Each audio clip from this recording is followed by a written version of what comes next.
a luta demais, né? Então a gente tem que ficar todos os ventiladores. Aí as Bíblias ficam tudo, né? Saindo do lugar aqui. Mas vale a pena da gente vencer o calor. Senhor, fala conosco, Senhor, na tua palavra.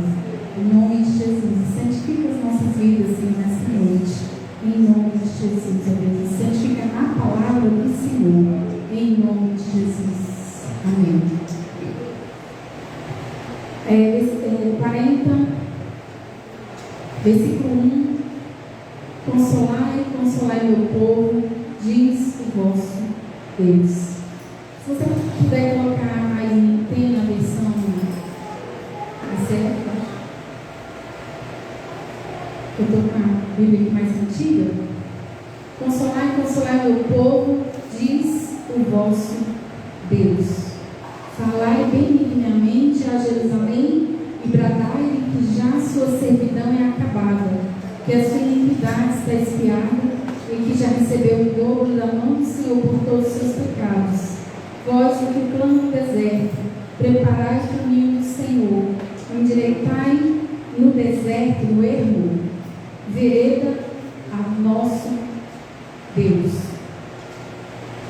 Todo vale será exaltado, todo monte e todo outeiro serão batidos, e o que está torcido se endireitará, e o que é áspero se aplanará, e a glória do Senhor se manifestará. Toda a carne juntamente verá que foi a boca do Senhor que disse isso. Voz que diz, clama. E alguém disse, que hei de clamar? Toda a carne é erva, e toda a sua beleza como as flores do campo. Seca-se a erva e caem as flores, soprando nelas o hálito do Senhor. Na verdade, o povo é erva. Seca-se a erva e caem as flores, mas a palavra de nosso Deus subsiste eternamente. Até aqui, por enquanto. Glória a Deus. Amados, muitas vezes o povo de Israel precisou ser consolado. E agora, com a recente situação que eles estão passando, estão precisando do consolo, novamente, do Senhor. Esse livro de Isaías foi escrito uns 500 anos antes de Jesus, antes do Messias estar aqui. Nos capítulos anteriores, Isaías havia profetizado que o povo de Israel ia ser levado em cativeiro. E isso aconteceu aproximadamente 100 anos depois que Isaías escreveu. Aconteceu que eles foram levados para a Babilônia. Mas no mesmo livro que ele fala que ia vir o juízo de Deus sobre Israel, que eles iam ser levados para a Babilônia, nesse mesmo livro fala também da promessa de Deus de restauração. Assim é o nosso Deus. Ele permite o castigo na nossa vida, mas Ele também tem promessas de livramento, promessas de restauração. Diga assim comigo: Deus tem para mim promessas de restauração e de livramento. Então, depois aqui de Isaías, que esse livro foi escrito já há 2.500 anos, de 2.500 anos para cá, já aconteceu várias vezes que o povo de Israel precisou de consolo. Muitas vezes. Não só quando eles foram para a Babilônia, depois que eles voltaram, eles tiveram diversas outras revoltas, eles foram escravos de vários povos, foram escravos dos romanos na época de Jesus, e a escravidão sobre os romanos durou-se muitos anos, foram os 300 anos que eles ficaram reféns, ali vivendo na terra deles, mas eles tinham que prestar contas o tempo inteiro para os romanos, como era na época lá de Jesus. Em muitas situações aconteceram que eles precisavam do consolo. Tiveram muitos atentados, contra as crianças de Israel. Isso não é novidade. Isso que aconteceu agora já aconteceu muitas vezes lá em Israel. Na época do próprio Senhor, o que aconteceu lá? Vocês devem lembrar do texto? Está lá em Mateus. Quando Herodes descobriu que havia nascido o rei, o Messias, o que ele fez? Mandou matar todas as crianças de Belém até 2 anos. Os historiadores fizeram um cálculo pela população que tinha em Belém naquela época, que pode ter morrido até 1000 crianças. Tudo por quê? Porque estava querendo matar o Messias. Então, amados, o povo de Deus sempre precisou de consolo, sempre teve situações que o povo de Deus precisou de consolo, e não é diferente de nós. Todos nós passamos por problemas, passamos por perdas, por dificuldades, e precisamos do consolo do Senhor. E o Senhor que nos diz para nós consolarmos uns aos outros. Ele fala: consolar e consolar meu povo. Que o Espírito Santo enche a minha boca, a sua boca, de palavras de consolo, palavras de fé para aquele que está sofrendo, palavras de consolo para aquele que está passando por uma depressão, por uma situação difícil. Amém? Que não sejamos daqueles que fiquem querendo saber o porquê. Ah, por quê? Tem gente que fica 2 horas, numa conversa, querendo saber o porquê, mas no final não tem uma palavra de consolo, não adiantou nada. Se a gente saber de todos os detalhes da vida de alguém, mas a gente não tiver uma oração de fé, não tiver uma palavra de consolo, não vai adiantar. Não é verdade? Afinal de contas, nós não somos psicólogos. E na verdade, até os psicólogos consolam.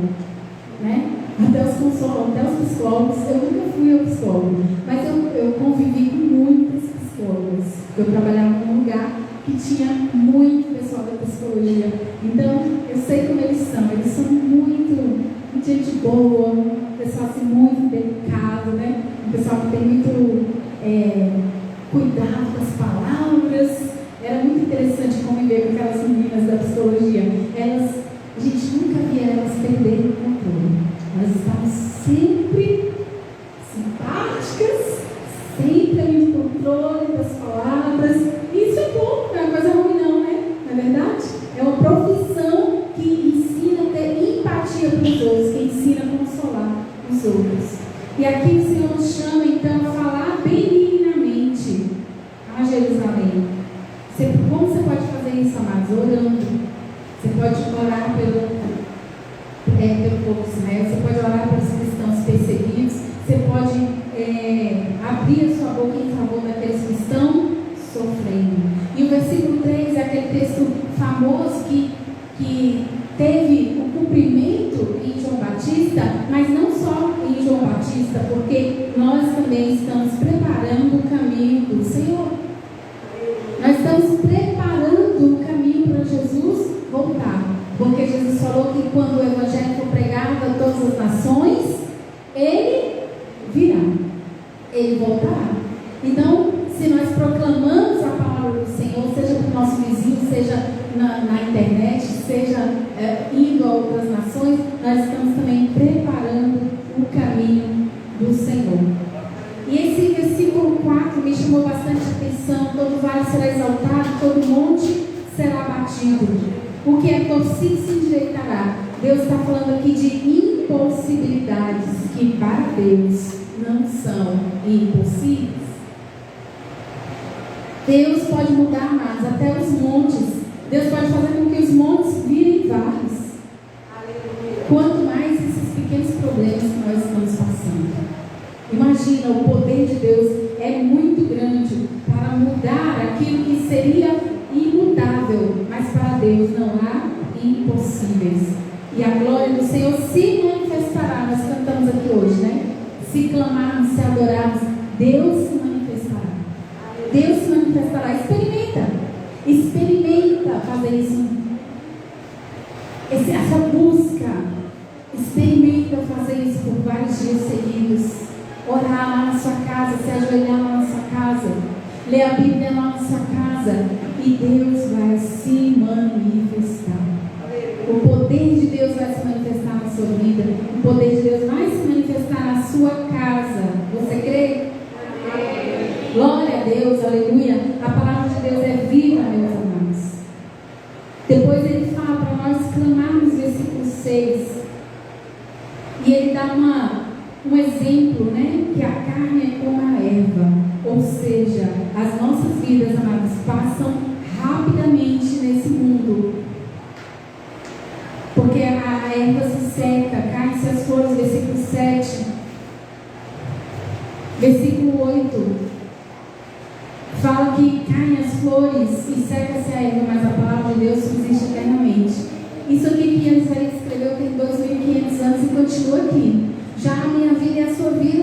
70, 80 anos e foi. Quantas gerações, né, teve de Isaías até agora? A palavra de Deus permaneceu. Quem leu a palavra que Isaías escreveu naquela época já se foi, porque a nossa vida é passageira, mas a palavra de Deus existe eternamente. O melhor que você pode dar para a sua família é a palavra de Deus, porque você vai embora, mas a palavra de Deus vai ficar. O melhor que você pode passar para o seu filho não é um carro usado ou novo, né? Não é uma pensão, é a palavra de Deus, porque a palavra de Deus vai permanecer. Aleluia. Eu não sei o que eu vou poder deixar para mim de Cristiano, mas uma coisa eu sei: deixei a palavra de Deus. Eu conto para a Regina que quando ela tinha uns 2 aninhos, ela orava junto comigo. 2 a 3 anos assim, ela orava junto comigo. E eu andando para lá e para cá, assim, na igreja ou em casa, orando. E eu até às vezes estava até orando em línguas e ela também orava em línguas também. Porque a criança, ela está ali com você, ela sendo cheia da palavra de Deus, cheia de oração. Amados, criança é uma esponja. E eu creio, amados, que Deus fez coisas tremendas na vida da Regina, porque nos primeiros anos de vida dela, ela foi muito cheia mesmo da palavra de Deus. Ela foi muito cheia do louvor. Nossa casa estava sempre tendo um louvor lá na televisão. Lá a gente tinha, na época do DVD, né? A gente colocava o DVD e deixava ela lá assistindo lá com música infantil ou adulto, ou louvor mesmo, né? Mas ela ficava lá assistindo.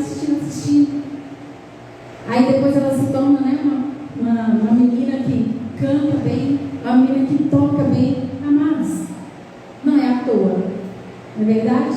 A gente planta a palavra de Deus e a gente colhe bênçãos eternas, coisas tremendas que só Deus pode fazer.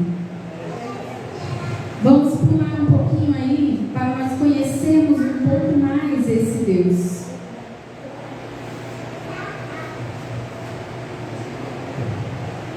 Versículo 21. Porventura não sabeis, porventura não ouvis, ou desde o princípio se vos não notificou isso mesmo, ou não atentaste para os fundamentos da terra? Ele é o que está, ele, está falando de Deus agora. Ele é o que está assentado sobre o globo da terra, cujos moradores são para ele como gafanhotos. Ele é o que estende os céus como cortina e os desenrola como tenda para neles habitar. O que faz voltar ao nada os príncipes e torna coisa vã os juízes da terra. E não se plantam, nem se semeiam, nem se arraigam na terra, seu tronco cortado. Sopra sobre eles e secam-se, e um tufão como pragana os levará. A quem, pois, me farei semelhante para que ele seja semelhante? Diz o Santo. Levantai ao alto os olhos e vede quem criou essas coisas, quem produz por conta do seu exército, quem a todas chama pelo seu nome. Aqui está falando das estrelas, né? Por causa da grandeza das suas forças e pela fortaleza do seu poder, nenhuma faltará. Por que, pois, dizes, ó Jacó, e tu falas, ó Israel, o meu caminho está encoberto ao Senhor, e o meu juízo passa de lado pelo meu Deus? Amados, temos que ter em mente que o nosso Deus, ele é esse Deus aqui da Bíblia. E não tem esse negócio de ser politicamente correto e dizer que Alá também é Deus, o mesmo Deus da Bíblia. Não é. Não é. Esses dias surgiu uma controvérsia, não sei, conversa que eu estava em algum lugar. E muitas pessoas acham que não tem problema comparar o Deus da Bíblia com o Deus das outras religiões, que são tão diferentes da nossa fé, da nossa religião. Mas sim, há uma grande diferença, amados. Porque o nosso Deus, o Deus de Israel, o Criador dos céus e da terra, descrito aqui de Gênesis e Apocalipse como o Criador. E ele tem seus princípios, e ele tem suas características, ele tem seus nomes, como nós cantamos aqui hoje os nomes, né, de Deus. Porque a nossa capacidade de entender quem Deus é tão pequena, que Deus colocou na Bíblia vários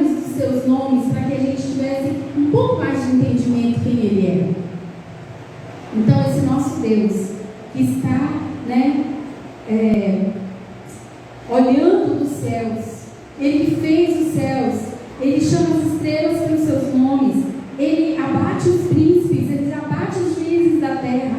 Esse é o nosso Deus. Ele não é uma energia, como fala lá no budismo. O budismo é uma energia que a pessoa vai como fala? Meditando. A pessoa vai meditando, meditando, meditando e se funde com a energia do universo.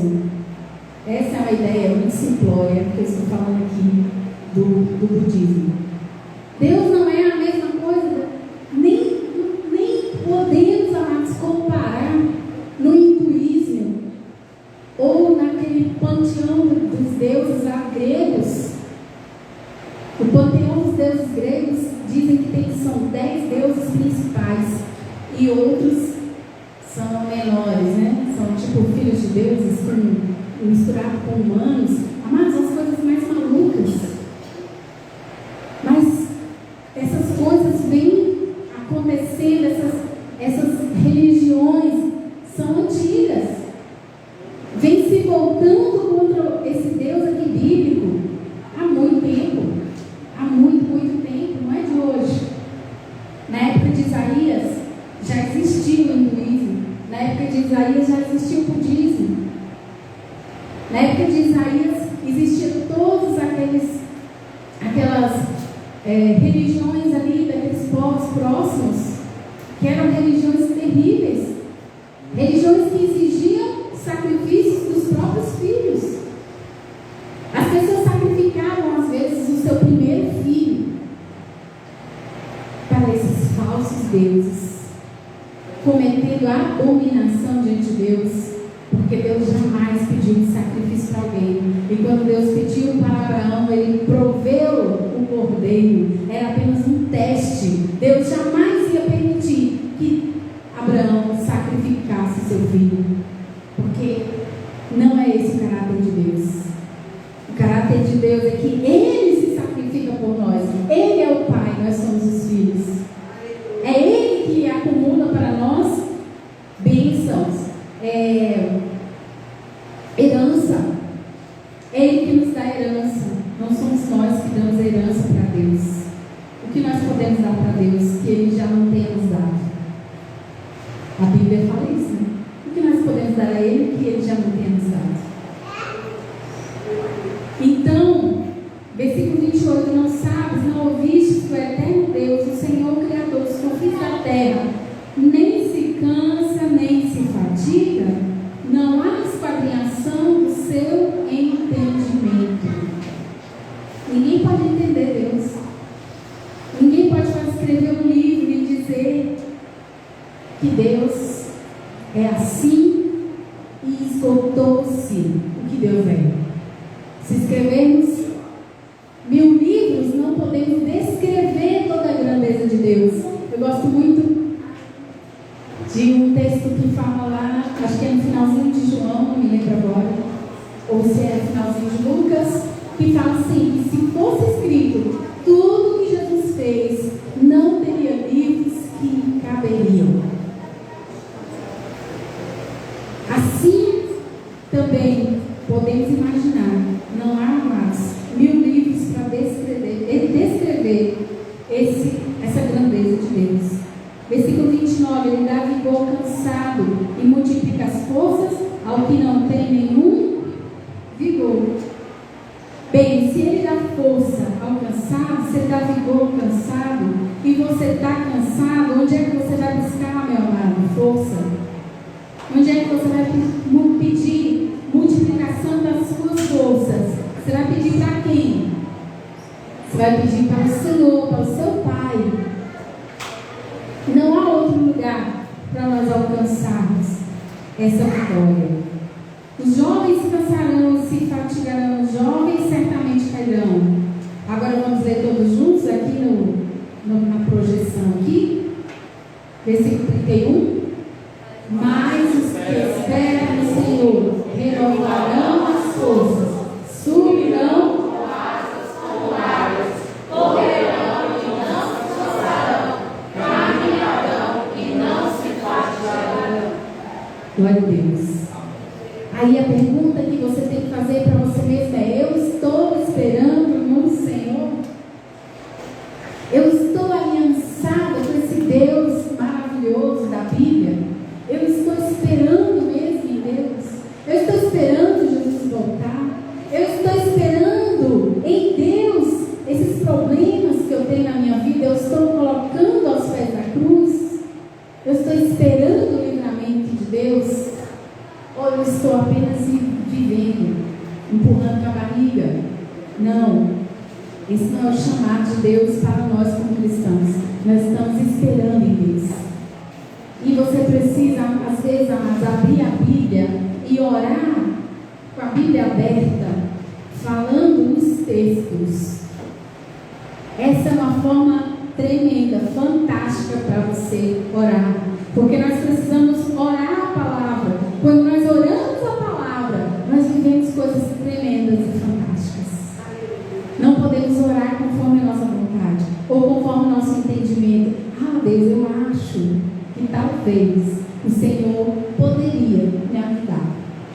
Esse tipo de oração não vai ter efeito. Porque lá em Tiago diz que tem que pedir com fé. E aquele que duvida, né? É como uma onda do mar que vai, que volta. E o que a onda do mar faz? Nada, né? Só fica ali, indo, voltando. Esse é o projeto de Deus para você e para mim? Ir e voltar na fé? Dar um passo para frente, dar um passo para trás, dar dois para frente, aí daqui a pouco dá dois para trás. Não. O que Paulo falou? Prossigo para o alvo.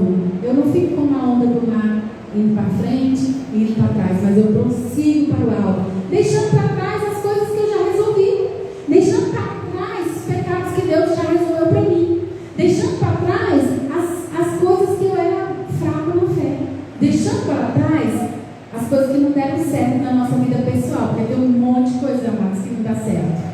Infelizmente, assim, a vida é cheia de coisas que não dá certo na nossa vida, mas precisamos deixar para trás e prosseguir para o alvo, que é Cristo, para viver coisas tremendas, para viver coisas novas diante do Senhor, a presença do Senhor. Aleluia.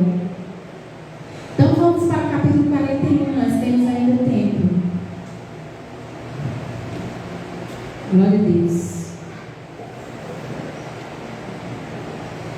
Calai-vos perante mim, ó ilhas, povos, renovai as forças, e chegai-vos, então falai, cheguemos juntos a juízo.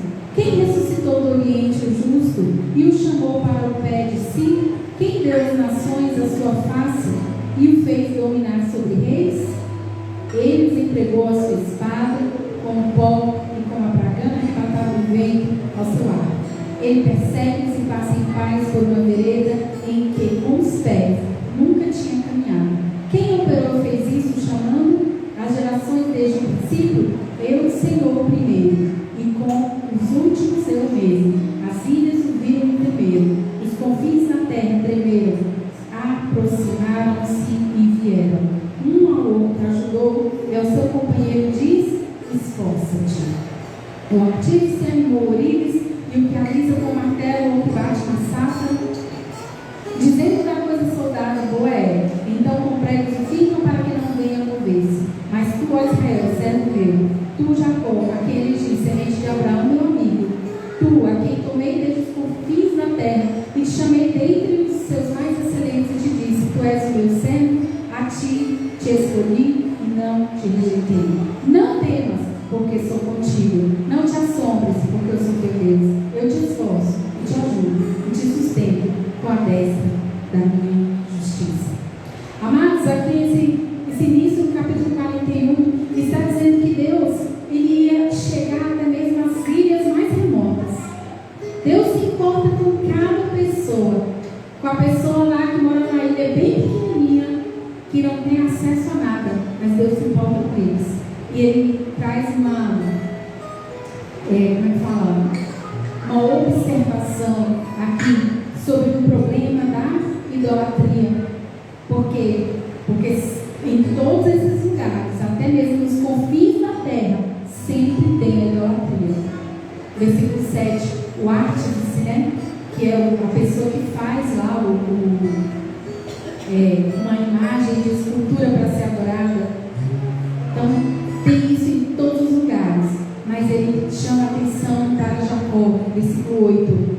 Meu servo, vocês, meus amigos, eu tomei vocês de confins da terra, versículo 9, e chamei vocês para dizer que vocês são os meus servos, eu te escolhi.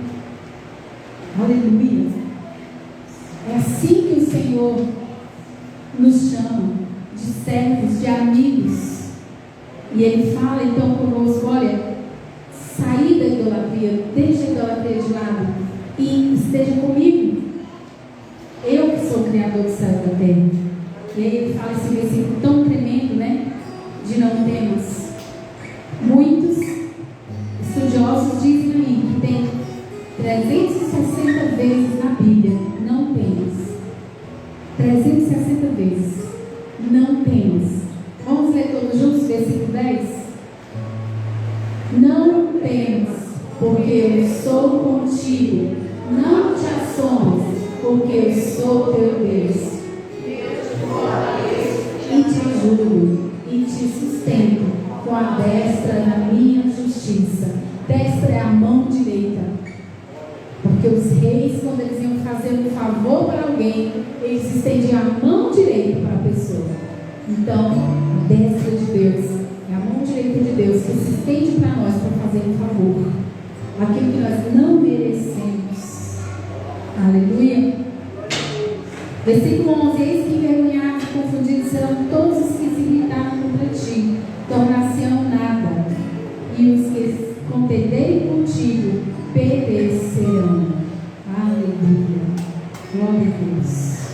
Deus é tremendo. Vamos, amados, pular para o capítulo 42, que fala um pouco sobre as características de Jesus, do Messias que viria, e tudo se cumpriu em Jesus Cristo. Esse texto é tremendo. 42:1: eis aqui o meu servo, a quem sustenho, o meu eleito, em quem se compraz a minha alma. Pus o meu espírito sobre ele. Juízo produzirá entre os gentios. Quem são os gentios? Nós que não somos judeus, nós somos gentios. Não clamará, está falando aqui do próprio Cristo. Não clamará, não se exaltará, não fará ouvir a sua voz na praça. A crana trilhada não quebrará, nem apagará o pavio que fumega. Em verdade produzirá o juízo. Esse texto, versículo 3, está falando que o Messias, o próprio Cristo, ele é muito misericordioso. Se deixar lá um foguinho, ele não vai apagar. Ele vai dar ainda uma segunda chance. Quantas chances Deus nos dá, não é verdade? Como Deus é misericordioso. 4. Não faltará nem será quebrantado, até que ponha na terra o juízo, e as ilhas aguardarão a sua doutrina. As ilhas, amados, os lugares mais dos confins da terra, estão aguardando o Evangelho. Estão aguardando chegar lá alguém para levar a palavra de Deus. 5. Assim diz o Senhor, assim diz Deus, o Senhor, que criou os céus e os estendeu, como a terra e a tudo quanto produz, que dá respiração ao povo que nela está, e o Espírito aos que andam nela. Olha aqui, que texto tremendo do versículo 5, falando quem é o nosso Deus. É esse Deus que nós oramos. É a esse Deus que nós oramos. Ele criou os céus, Ele formou a terra, Ele fez tudo. Ele dá respiração para nós, ao povo, né? Ele dá respiração ao povo da terra.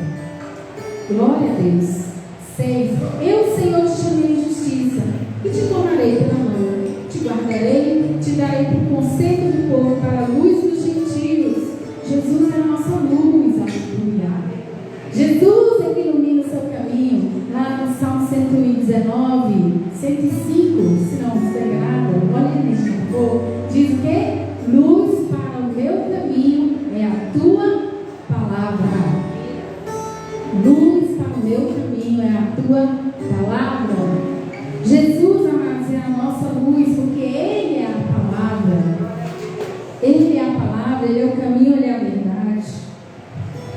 Deus. Versículo 7.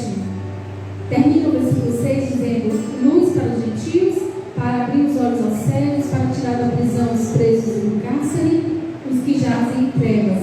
8. Eu sou o Senhor, este é o meu nome, a minha glória, pois a outra não darei, nem o meu louvor às imagens de escultura. Mais uma vez, Senhor, chamando a atenção para nós não deixarmos a idolatria tomar conta das nossas vidas. Isso mesmo, Salmo 119, 105. O Senhor é a minha, como é que é? É luz? Lâmpada para os meus pés é a tua palavra e luz para o meu caminho. Aleluia. Quando a gente decora numa versão, né? É difícil. Versículo 9. Temos aqui uma profecia maravilhosa.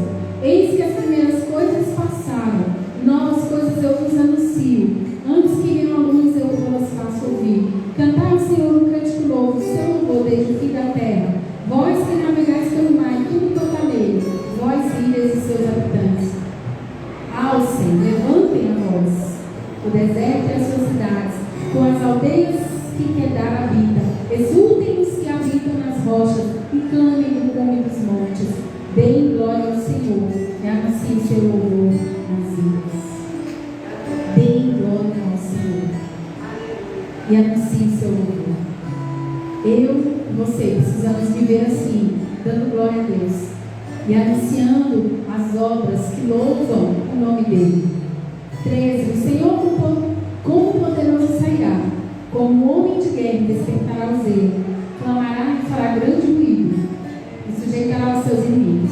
Por muito tempo me calei, estive em silêncio e me contive, mas agora darei gritos como a que está de parto, e a todos assolarei, juntamente devorarei. Os montes dos outeiros tornarei em deserto, e toda a sua erva farei secar, tornarei os rios em ilhas, e as lagoas secarei.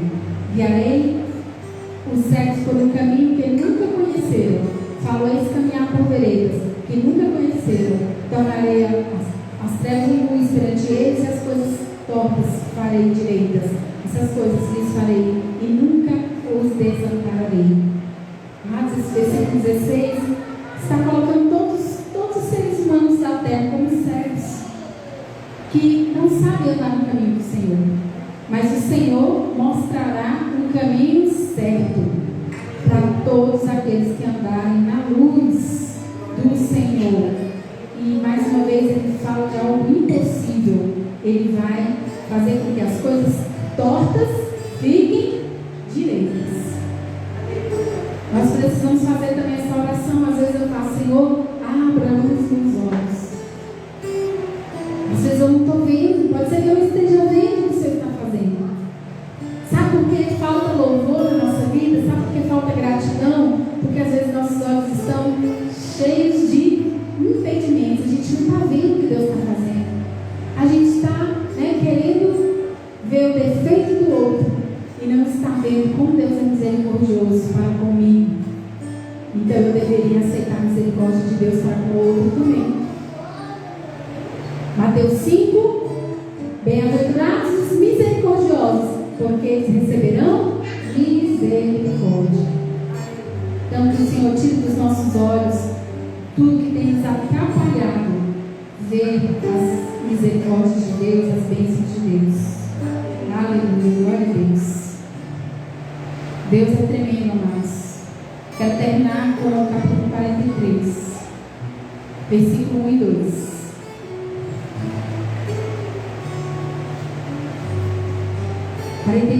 Versículo 1. Mas agora, assim diz o Senhor que te criou.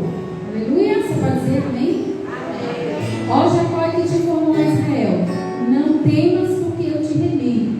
Chamei-te pelo teu nome. Tu és meu. Glória a Deus. 2. Quando passares pelas águas, estarei contigo. E quando pelos rios, eles não te submergirão. Quando passares pelo fogo, não te queimarás, nem a chama arderá em ti. Para quem vale esse texto? Para todos? Não, amados. A Bíblia não é para todos. A Bíblia é para os que creem. As promessas da palavra de Deus são para aqueles que estão ligados com o Pai, que estão se relacionando com o Pai, que são filhos de Deus.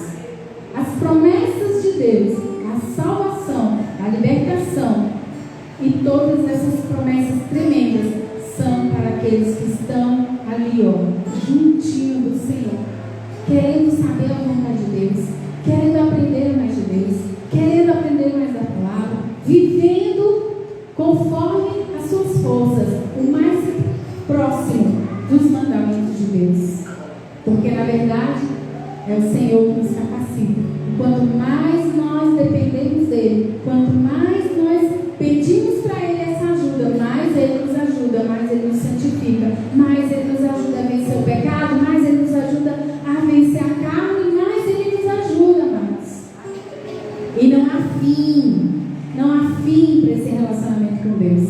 Quanto mais você se relacionar com Deus, mais ele tem para você. Mais ele tem para você, mais unção ele tem para você para quebrar todo o jugo. Mais graça ele tem, favor imerecido que nós não merecemos. Quanto mais você se relaciona com esse Deus da Bíblia. Não o Deus politicamente correto que todas as religiões levam a Deus, não. O pastor Luciano falou isso lá, né, no dia do aniversário da igreja. Não há como nós temos esse Deus que vale para todas as religiões. Isso não é terminológico. Isso é apenas ser politicamente correto, mas isso não leva a Deus. Isso não leva ao Deus Criador, isso não leva ao Deus bíblico. Então, que o Senhor tenha misericórdia das nossas vidas. Ele nos diz: não temas, versículo 1 do 43. Não temas. Fala para a pessoa que está do seu lado: não temas. Não tenha medo. Não tenha medo. Confie em Deus. Confie em Deus. Confie em Deus. Se relacione com Deus. Se relacione com o Pai. Aleluia. Mas somos filhos de Deus. Se você é filho de Deus, então você pode ter esse relacionamento maravilhoso de crer na palavra, de tomar posse da palavra, de orar a palavra, de crer em tudo que está escrito. Você pode tomar posse. Você pode viver com a graça de Deus, com a misericórdia de Deus, Ele te ajudando, Ele te levantando, Ele te fortalecendo. É Ele que nos fortalece, é Ele que nos ajuda, porque Ele tem um grande amor por nós. Ele nos amou primeiro. Aleluia. Ele nos amou primeiro. Glória a Deus. Senhor, confirma a Tua palavra, Senhor, em nossos corações. Abençoa a vida de cada um que está aqui hoje na Tua casa. Abençoa cada um, Deus, que porventura for ver depois dessa pregação. Em nome de Jesus, ó Deus. Senhor, que nós possamos cada vez mais, Senhor, te adorar conforme está escrito na palavra. Oh Deus, creia no Senhor conforme está escrito aqui na palavra. Senhor, que venhamos aprender de Ti aqui na palavra e não em outros lugares, e não no politicamente correto, e não, Senhor, no que outras pessoas que não entendem da Bíblia vêm falar. Deus, que nós venhamos nos relacionar com o Senhor, oh Pai, da forma que te agrada, da forma santa, da forma bíblica, da forma, Senhor, oh Deus, de um alto entendimento de quem o Senhor é, conforme Tua palavra nos ensina, Pai. Oh Deus eterno, em nome de Jesus, olha para nós, abençoa a vida de cada um aqui nessa noite, em nome de Jesus, ó Deus, e ajuda-nos, ó Deus, a crescer na fé, a crescer na graça, a crescer, ó Deus, na comunhão com o Espírito Santo e vivermos, ó Deus, mais de Ti, mais, ó Deus, da Tua presença gloriosa e maravilhosa. Ajuda-nos em nome de Jesus. Amém. Glória a Deus.